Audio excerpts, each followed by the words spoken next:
এই মুহূর্তে প্রথমে একটি গুরুত্বপূর্ণ খবরের দিকে নজর রাখবো। সংসদে হানাদারির ঘটনা, এবার সেই হানাদারির ঘটনাতেই নতুন তথ্য উঠে এসেছে।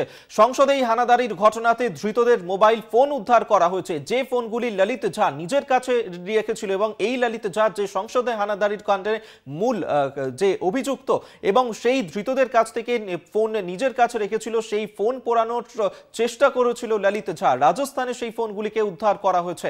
আমরা এই নিয়েই কথা বলবো। অ্যাসাইনমেন্ট হেড দিব্যেন্দু ঘোষ এই মুহূর্তে আমাদের সঙ্গে টেলিফোনে রয়েছেন। দিব্যেন্দু দা, ঠিক কি জানা যাচ্ছে?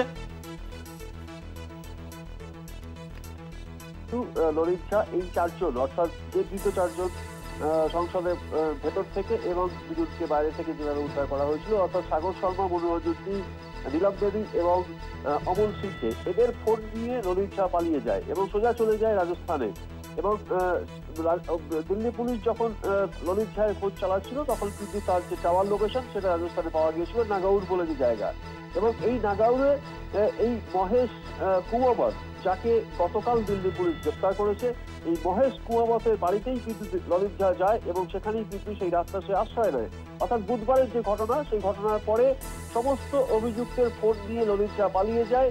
এবং দিল্লি পুলিশ কিন্তু আগেই যেটা আন্দাজ করছিল যে সমস্ত ফোন ললিত ঝায়ের কাছে ছিল এবং ললিত ঝা ফোনগুলোকে পুড়িয়ে দেওয়ার চেষ্টা করে, অর্থাৎ তথ্য প্রমাণ লোপাটের চেষ্টা করেছিল ললিত ঝা। এবং সেটাই কিন্তু অবশেষে সেই বিষয়টা সামনে এলো।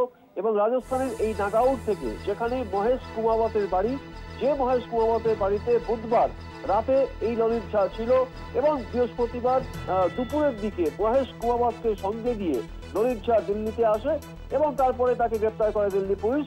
এই যে নাগাউর, অর্থাৎ রাজস্থানের যে নাগাউর জায়গা, যেখানে মহেশ কুমাবতের বাড়ি, সেখান থেকেই কিন্তু দিল্লি পুলিশ এই বেশ কয়েকটি ফোনের পোড়া অংশ, অর্থাৎ ফোনের বিভিন্ন পার্টস যেগুলোকে পুড়িয়ে দেওয়ার চেষ্টা করা হয়েছে, সেই পার্টস কিন্তু উদ্ধার করা হয়েছে এবং এখনো পর্যন্ত ফরেন্সিকের জন্য পাঠানো হয়েছে।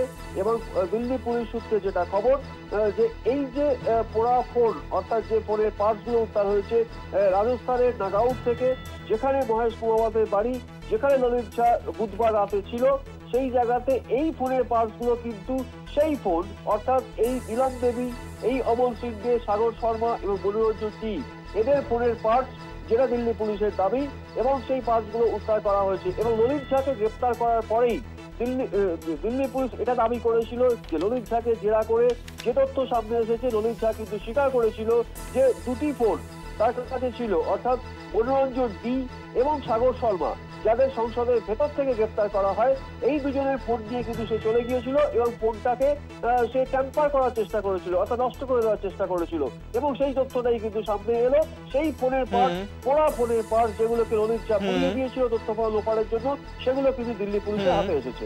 একেবারে আপাতত ধন্যবাদ তোমায় দিব্যেন্দু ঘোষ, অ্যাসাইনমেন্ট হেড, আমাদের সঙ্গে টেলিফোনে ছিলেন।